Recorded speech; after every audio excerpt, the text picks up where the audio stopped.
Hello there, boys and girls. Welcome back to Eager Beaver Outdoors. I'm your host, Anthony, and today we have a really fun video for you because we're going up to the town of Franklin, North Carolina in Appalachia by the Nantahala just to check out an Army surplus store that we've never seen before. Really, some of the best stuff you could ever hope to find out there is going to be in Appalachia because it's so often not been picked over. So we're excited for a 2-hour road trip in this big beast here.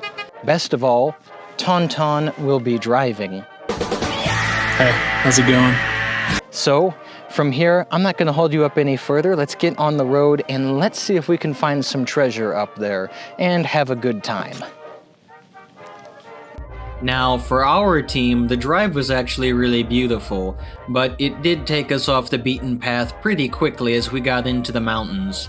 I'm quite thankful that Tauntaun navigated because I would have been too lazy to do that.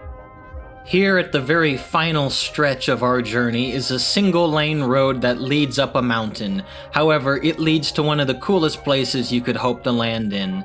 This here is B&M Military Surplus, and it is the only military surplus that I know that is on top of a mountain, that is housed within a very basic field tent. The absolute amount that they were able to shove into this tent was incredible, and keep in mind that this is just a small portion of the total collection. You can make requests and they will find equipment for you. Further, the large majority of this equipment was original and it was all very well kept. Let me show you some of the most exciting pieces here. For starters, we were able to find right off the bat an original M65 field jacket from the 1960s. Sadly, it just wasn't the size we needed. Even better, they had a large supply of original Desert Night camo from the 1980s and 90s, including the fishtail parka and a ridiculous amount of original pants to go with it, which, if you know anything about trying to find these in person at the stores and surpluses, it's almost impossible. Even better, the liners were available just in the basement if you ask. The only problem I had was that most of these were in a size small. Darn. Something else that I really loved was the fact that they had a good supply of Alice packs with their original frames. And if you know anything about it, it's getting more and more difficult and expensive to find one in this good of a condition.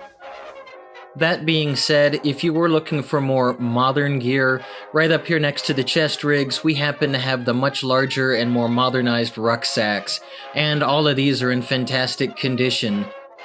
The opposite wall happened to have a lifetime supply of woodland camo, as well as a really good selection for hydration systems, and they were clean. Hidden in a corner happened to be a pair of snowshoes. Now I don't know if these would be good in the snow anymore, but they would be fun for tennis. Something that really surprised me here was this lifetime supply of Vietnam War unissued sleeping bag carriers. These are generally pretty hard to find, so the fact that we had a lifetime supply of these unissued was ridiculous. What I also found really fun was this large collection of gas mask bags, fully stocked by the way, that were just hidden in a corner. The oldest gas mask I could find within the surplus here was what I believe was an M9 from the post-Korean era. Unfortunately, I couldn't take this one out of the bag, nor could I actually afford to take it home. But at least we get to see it. Tauntaun and I were very much able to clean this store out, and we had a really fine selection of equipment. We also highly encourage you to come to B&M. They have a website, but most of all, you need to remember, this is the only private surplus that we're aware of that sits in a tent on top of a mountain.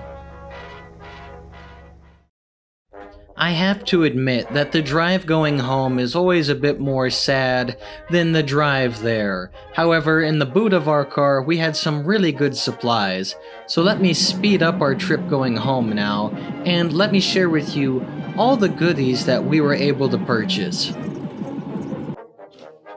And we have just safely returned here to Eager Beaver HQ with our overall surplus haul of the day. Now, Tauntaun will go last and I'll go first just because my haul's a bit smaller, but I still got some fun things and I think they're worth sharing with you. So let me reach over here and grab them for you. Here are all my goodies. Starting off with the simplest one here. It's just a basic M56 compass-medical pouch. But it's in really good shape, and it's one of those from the 50s and 60s. There's no real print on it, but that's okay, because again, it's in good shape, and it's just nice, good cotton canvas here. And the snap is clean, which I'm happy with. Also, the clip on the back here works just fine. I always like having these, and frankly, I don't think you can ever have enough of these. And it only cost me roughly $5 for this, which in today's money, I think is fine and fair enough. So let's put this one down and see what else we have. Here are the M56 suspenders we got here, just a basic H-style harness. Again, these are done in the basic cotton, but I really like these. The main reason I bought these was a lack of rust and the fact that all of our hooks are in good shape.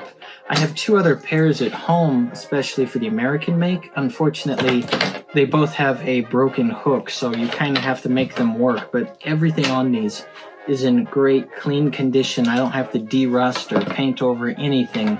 They're all good. So I can use this to trade out one of the older ones in the future.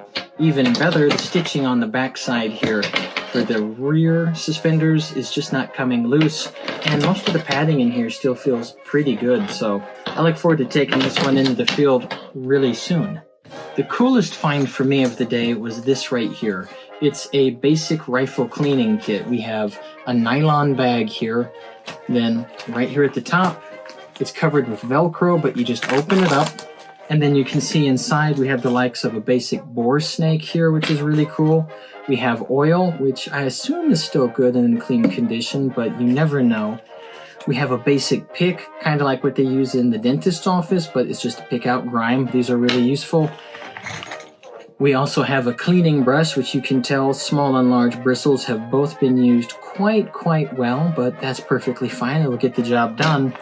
And then the rest of it is just going to actually be the rod itself. It's just a basic screw-in system, and it's really nice. I also like the fact here that we have a T-handle for the ball joint, so if you need to move it around, you can pack it in better. It doesn't matter at all. Really a nice setup there. And this is something I can actually quite easily take into the field. So, I'm overjoyed. Oh, forgot to point out we have a few other hooks in the other compartment there. Nice to have these just to hit different angles. And we have a very well-used steel brush here. Probably going to need a replacement on that one if you're going for anything bigger, but honestly, I think we could still get a few uses out of this. It just needs a quick, basic cleaning. But all of that is really nice, and the case is in great condition.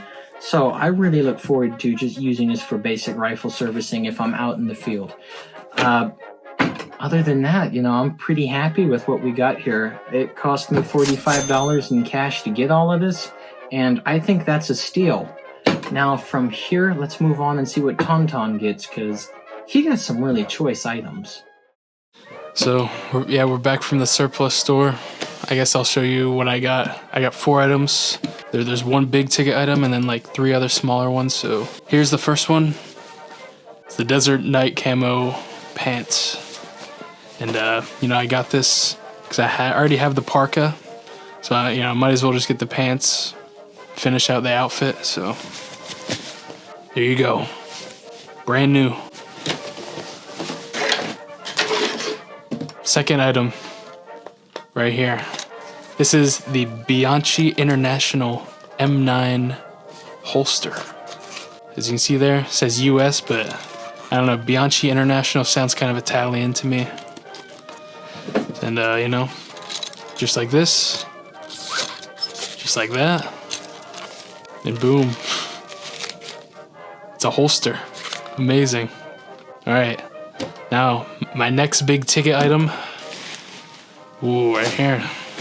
Look at that. It's a poncho. It's not just any poncho, it's the ACU poncho. And wow, look at that. Amazing. It's big, it's waterproof.